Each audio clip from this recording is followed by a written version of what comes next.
dia seorang aktor, ya. Ada beberapa film yang dia bintangi, di sinetron yang juga ada, ya. Kita akan dengar kesaksian beliau bagaimana dia dijamah Tuhan sehingga dia boleh bergabung dalam wadah FGP MFI ini. Kami persilakan Pak Hans. Ya, terima kasih Pak Robert. Terima kasih Pak Dani dan Pak Robertus dan semua teman-teman yang lain yang sudah kenal saya maupun yang belum sempat berkenalan dengan saya. Malam ini saya sampaikan salam kenal, salam orang-orang terbahagia di dunia. Oke, saya di sini mau sharingkan sedikit ya perjalanan ada ini 2 perjalanan hidup saya itu, yaitu perjalanan karir dan perjalanan kerohanian saya. Jadi perjalanan karir saya yang tidak sejalan, yang tidak paralel dengan pertumbuhan kerohanian saya itu yang saya sesalin sekarang ya. Kalau dulu saya tidak berpikir, saya tidak jadi sepanjang perjalanan karir saya itu tidak diikuti dengan pertumbuhan kerohanian yang serius gitu ya. Jadi saya mulai dengan perjalanan karir saya mungkin ya. Dulu ketika saya dari Palembang itu pindah ke Jakarta, ya itu karena orang tua saya meninggal, papa saya, kita hijrah ke Jakarta semua. Dan memang angan-angan saya dari Palembang itu memang untuk menjadi seorang pemain. Karena saya hobi nonton film-film silat. Jadi saya berangan-angan, suatu saat saya pengen jadi tokoh itu ya, jadi pemain. Oke lah, singkat cerita saya udah di Jakarta. Semua sepertinya berjalan mulus gitu ya. Tuhan tuntun saya itu, apa yang saya angan-angankan itu tercapai. Secara nggak kebetulan, saya mengikuti satu lomba Abang Jakarta waktu itu ya. Awal mulanya saya itu di dunia entertain itu, saya ikut Abang Jakarta. Nah, disinilah satu dosa yang saya lakukan, yaitu saya mengecewakan Tuhan pastinya ya. Karena saya sebelumnya sudah Kristen memang. Dulu saya baptis Katolik, waktu di sekolah di Palembang dulu SD, jadi Kristen Katolik ya baptisnya. Tapi ya saya udah mengenal Kristus, sudah pelajaran Kristen. Nah, di situ KTP saya rubah. Saya ganti fotokopi, jadi ya ngertilah ya, jadi KTP jadi agama sepupu kita.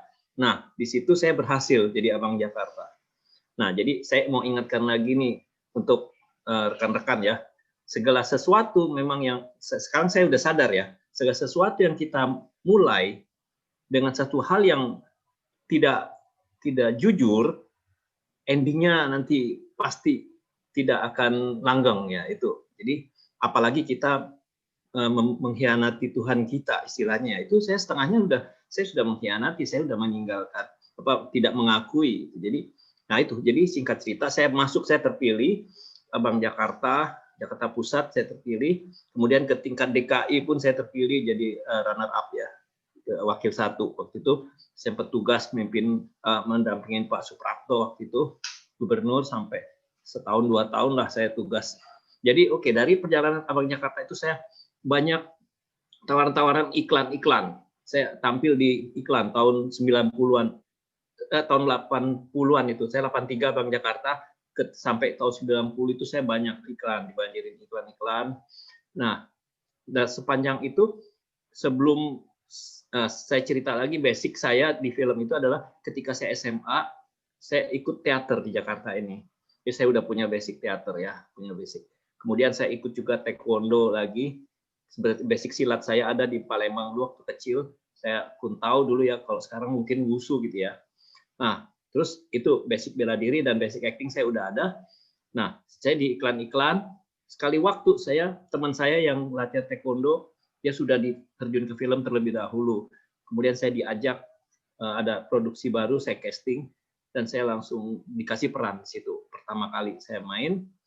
Nah, terus saya masuk, diterima main, awal main, kemudian terus berlanjut tuh ke film berikut mulai dari tahun 88 ya. Walaupun sebelumnya saya sudah pernah sempat tampil di TVRI, di drama-drama TV ya, sedikit nggak banyak. Nah, kalau di film layar itu ceritanya.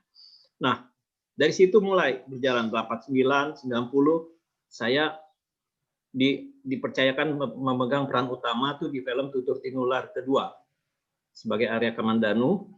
Kemudian setelah itu berlanjut terus ke kolosal. Sorsepu 4, Sorsepu 5, saya jadi biksu waktu itu. Terus kemudian dari situ berlanjut lagi ke sinetron. Gitu TV swasta kita ada, waktu itu tahun 90-an kan RCTI, SCTV semua TV swasta muncul, saya masuk ke sinetron. Sinetron Brahma Kumbara, terus Mahkota Mayangkara, kayak gitu-gitulah ya. Terus Misteri Gunung Berapi, dan sinetron yang kolosal itu saya terakhir Tutur Tinular juga sebagai orang Mongol. Itulah ya singkat cerita karir saya di situ. Nah,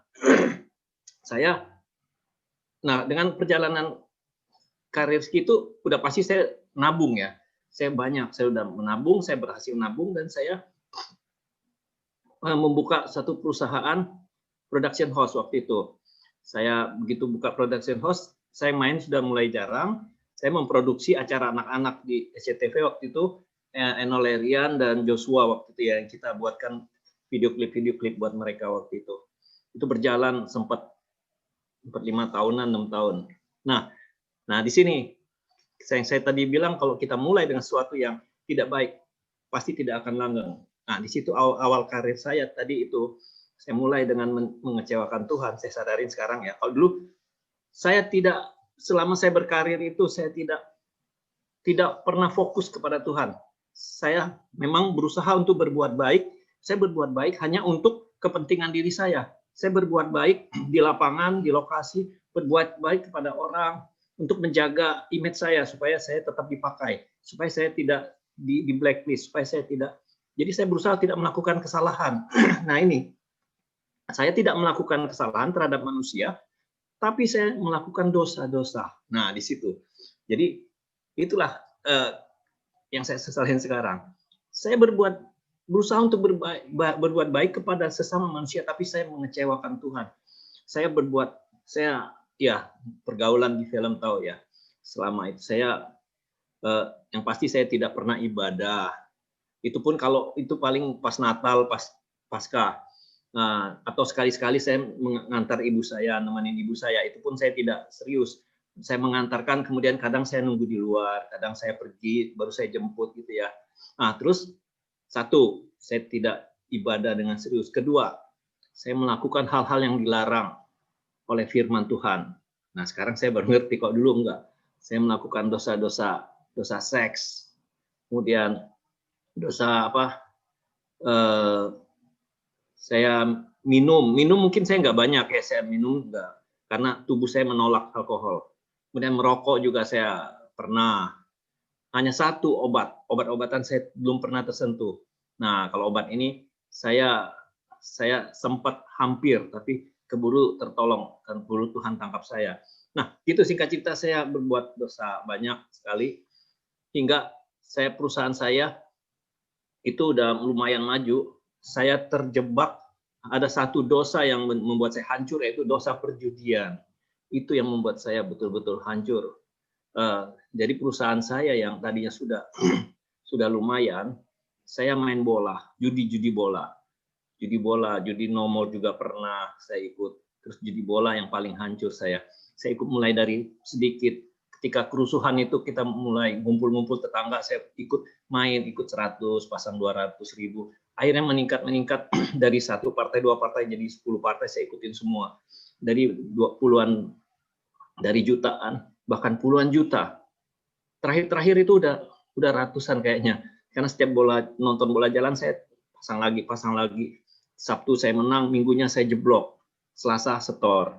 Kadang saya menang tapi saya lupa bahwa kemenangan itu bukanlah kemenangan. Saya lupa dengan kekalahan saya yang berjibun di belakang. Kemenangan itu saya anggap suatu menang, saya poya-poya, saya hambur-hambur uangnya. Akhirnya habislah uang kas kantor saya tarik. Teman saya juga narik untuk ngebalance. Dia bisa dari uang itu dia bisa bangun rumah, beli rumah di Tomang, dia renovasi, dia bangun. Kemudian saya narik uang itu bukan untuk membangun rumah, malah untuk nutupin utang, bayar utang. Akhirnya sebelumnya saya sempat beli rumah di Gading Serpong, itu terjual, itu ambruk, ketendang bola, ambruk. Mobil saya mental, kena bola, 2 kejual mental. Nah, terakhir tinggal satu-satunya mobil aset saya itu dijual sama teman dengan dalih mau kerjasama, akhirnya terjual juga sama dia, ditipu saya. Dia mohon minta ampun, sujud-sujud, katanya kalau dia nggak jual itu dia bakal ditarik sama debt collector, dia bakal diculik, dia segala macam lah alasannya. Ya udah saya relakan, akhirnya saya hancur, perusahaan stop, nggak ada dana lagi, hidup saya mulai drop, saya nganggur karena kemarin di saat nganggur itu saya ditawarin teman-teman, diajak jalan, ditawarin obat ekstasi, itu saya, dan puji Tuhan, satu saya masih takut, saya remet-remet, saya buang. Diajak lagi kedua kali, saya remet-remet, saya buang. Nah, belum sempat saya sampai mengkonsumsi itu, ada seorang hambanya membawa saya, ngajak saya jalan-jalan yuk ke puncak katanya. Oke, saya ikut ke puncak. Ternyata saya diajak ke dalam satu camp pria.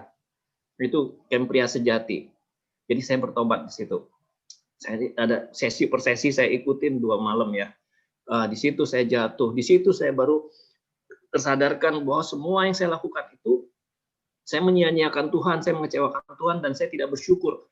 Itu membuat saya, dan yang paling membuat saya takut adalah di firman-Nya di Roma 6 ayat 23, itu saya ingat banget. Di situ bahwa upah dosa adalah maut. Wah, situ saya ketakutan baru. Aduh, ini serius, ini benar-benar maut. Wah, saya nggak mau. Saya masih muda, saya pikirkan saya harus menghadapi maut. Jadi saya bertobat, saya komit, saya benar-benar sungguh-sungguh untuk melepaskan semua itu. Semua yang saya sudah pernah lakukan, semua yang saya sia-siakan, yang berkat dari Tuhan itu, semuanya itu saya menyesali itu semua. Dan saya komit, mulai saya komit akan meninggalkan perlakuan yang tidak baik itu, dosa-dosa yang saya jalanin. Akhirnya mulai dari situ saya ikut melayani, dan puji Tuhan begitu saya komit untuk melayani Tuhan Yesus, kehidupan saya mulai agak membaik. Nah, membaik, mulai ada perbaikan, saya mulai kerja, ikut kerja di properti, kemudian saya tempat jualan air ya, terus air minum waktu itu, kemudian saya ikut asuransi lama, saya kondisi asuransi saya cukup lama, ada mungkin di atas 5 tahun. Nah sementara itu saya sempat diajak main lagi film Kuntilanak, tapi waktu itu Kuntilanak kedua saya sempat main dengan Julie Estelle waktu itu pemerannya. Nah setelah itu kosong lagi untuk karir saya ya. Nah dari situ saya mulai ikut melayani Tuhan, dan ketika saya pindah ke Harapan Indah, di situ mulai saya bertemu dengan rekan-rekan, ketemu Pak Hengki, ketemu Pak Bambang, Pak Herianto, saya gabung di Full Gospel.